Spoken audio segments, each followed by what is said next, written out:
मां काली का रक्त पीने का कारण क्या था? मां काली का रूप देखने में बड़ा ही भयावह लगता है। उनके हाथों में कपाट, रक्त से भरी कटोरी, लटकता नरमुंड और गले में मुंडों की माला उनके रूप को और भी भयावह बना देता है। लेकिन क्या आप जानते हैं कि आखिर किस कारण माता को ये रूप धारण करना पड़ा और वो युद्ध भूमि में दैत्यों का खून क्यों पीने लगी? एक कथा के अनुसार पौराणिक काल में शंकुशिरा नामक एक अत्यंत बलशाली दैत्य का पुत्र अस्थि चर्वण हुआ करता था, जो मनुष्यों की अस्थियां चबाया करता था। उसके अत्याचार से तंग आकर एक दिन देवताओं ने क्रोध में आकर उसका वध कर डाला। उसी काल में रक्तबीज नाम का एक और दैत्य भी हुआ करता था। जब ये बात उसे पता चली तो वो ब्रह्म क्षेत्र में ब्रह्मा जी को प्रसन्न करने के लिए घोर तप करने लगा। कुछ वर्ष बाद रक्तबीज के घोर तपस्या से ब्रह्मा जी प्रसन्न होकर प्रकट हुए और उससे वरदान मांगने को कहा। तो रक्तबीज बोला, हे परमपिता, मुझे यह वरदान दीजिए कि मेरा वध देवता, दानव, गंधर्व, यक्ष, पिशाच, पशु पक्षी, मनुष्य आदि में से कोई भी ना कर सके और मेरे शरीर से जितनी भी रक्त की बूंदें जमीन पर गिरे उनसे मेरे ही समान बलशाली, पराक्रमी और मेरे ही रूप में उतने ही दैत्य प्रकट हो जाएं। तब ब्रह्मा जी ने कहा, हे रक्तबीज, तुम्हारी मृत्यु किसी पुरुष द्वारा नहीं होगी, लेकिन स्त्री तुम्हारा वध अवश्य कर सकेगी। इतना कहकर ब्रह्मा जी वहां से अंतर्ध्यान हो गए।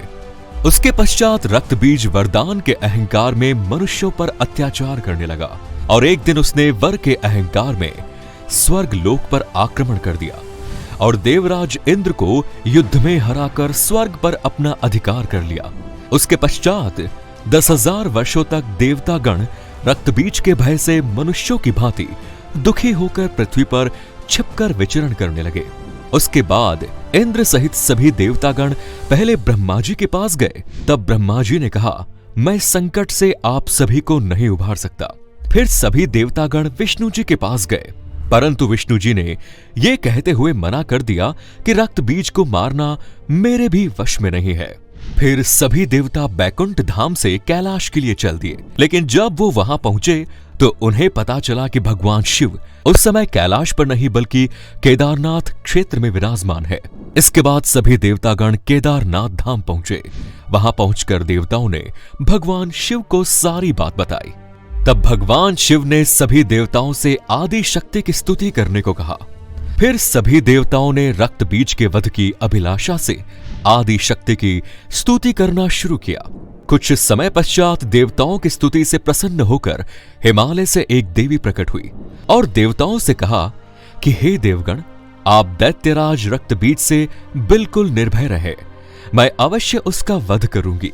उसके बाद देवी से वर पाकर सभी देवतागण अपने अपने स्थान को लौट गए। फिर एक दिन देवताओं ने नारद जी से कहा कि वे रक्तबीज में ऐसी मति उत्पन्न करें जिससे वो देवी के साथ किसी भी तरह का कोई अपराध करने को विवश हो जाए। उसके बाद नारद जी ने रक्तबीज के पास जाकर उसको उकसाने के उद्देश्य से कहा कि तीनों देवों में से शिव जी सबसे अधिक जितेंद्रिय और धैर्यवान है, इसीलिए देव, दानव, नाग आदि कोई उनका कुछ नहीं बिगाड़ सकता। नारद के वचन सुनकर रक्तबीज अपने दरबार में आ गया। फिर वो अपने राक्षस मंत्रीगण के साथ शिवजी पर विजय प्राप्त करने की योजना बनाने लगा। उसने सबसे पहले अपने मंत्रीगण से कहा कि यदि पार्वती मुझसे प्रेम करने लगी तो शिव का धैर्य अपने आप ही नष्ट हो जाएगा। फिर पत्नी वियोग के कारण शिव कमजोर भी हो जाएगा। उसके बाद उसे हम आसानी से जीत सकेंगे। फिर उसने अपने मंत्रियों को बताया कि शिव ने उसे स्त्री के हाथों मरने का श्राप दे दिया है, लेकिन वो ये नहीं जानता कि मेरे सामने जब इंद्र सहित कोई भी देवता नहीं टिक सकता तो भला मेरा वध एक स्त्री कैसे कर सकती है। इतना कहकर रक्तबीज जोर जोर से हंसने लगा। फिर थोड़ी देर बाद उसने अपनी सेना को आदेश दिया कि तत्काल तुम लोग कैलाश जाइए और पार्वती को प्रेम पूर्वक मेरे पास लेकर आओ और अगर वो प्रेम से नहीं आए तो उसे घसीटते हुए लाइए। इसके बाद अपने राजा की आज्ञा का पालन करते हुए दैत्यगण कैलाश पर्वत पर पहुंचा और वहां से देवी पार्वती को अपने साथ चलने को कहा। दैत्यों की बातें सुनकर माता पार्वती क्रोधित हो गई और उन्होंने अपने हुंकार से दैत्यों को जलाकर भस्म करने लगी। उसी समय कुछ दैत्य किसी तरह वहां से अपनी जान बचाकर रक्त बीज के पास पहुंचे और उसे माता पार्वती के पराक्रम के बारे में बताया। यह सुनकर रक्त बीज क्रोधित हो उठा और उसने अपने सैनिकों को कायर कहकर कारागार में डाल दिया।